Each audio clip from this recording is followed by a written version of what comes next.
আসসালামু আলাইকুম দর্শক। আসলে আমি দু একদিন ধরে বিভিন্ন বিজি রয়েছি, তবে বিএনপি নেতা খুরশেদ ভাইয়ের মেগাহের বিয়ের অনুষ্ঠিত হয়েছে দক্ষিণ সিদ্ধাপুর স্টেশনে।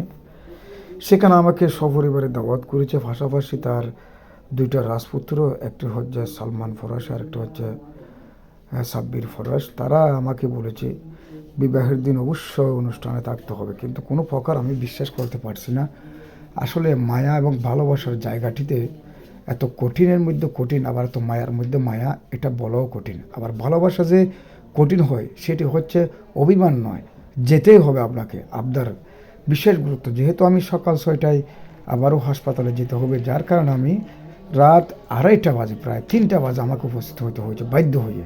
অতএব এই বিয়েতে আমি গিয়েছি, এই ভিডিওটা তাদেরকে দেখাতে হবে, না হলে তারা আমাকে আর বিশ্বাস করবে না। যাই হোক, তারা বলতেছে যে বিবাহের মধ্যে আপনাকে থাকতে হবে বাধ্যগত, কিন্তু আমি থেকেছি। যাই হোক, এটি হচ্ছে আন্তরিকতা। আসলে দুইটি সন্তান, সবচেয়ে বড় কথা হচ্ছে তারা সুন্নি সম্মেলনের শুধু তারা এই দুটি সন্তান যেভাবে সাহসিকতা নিয়ে নৈতিকভাবে যেভাবে এলাকায় বিভিন্ন সংগঠনের সাথে সংগঠনের সাথে, পাশাপাশি ইসলামিক যেই ধর্মীয় অনুশাসন সেটিকে তারা গুরুত্ব দিয়ে এবং মানবিক অধিকার নিয়ে, পাশাপাশি গরিব দেখে মানুষের মেহনতে মানুষের পরিবারে সহযোগিতা করা, এবং সালমান ফরাসি শীতকালে আসলে তিনি কম্বল বিতরণ এবং গরমকালে ফাঁকা বিতরণ এভাবে করে বারবার এই কাজগুলো করেছে। কিন্তু এই বিবাহে নাকি আমি উপস্থিত না থাকলে মহা সমস্যা হবে।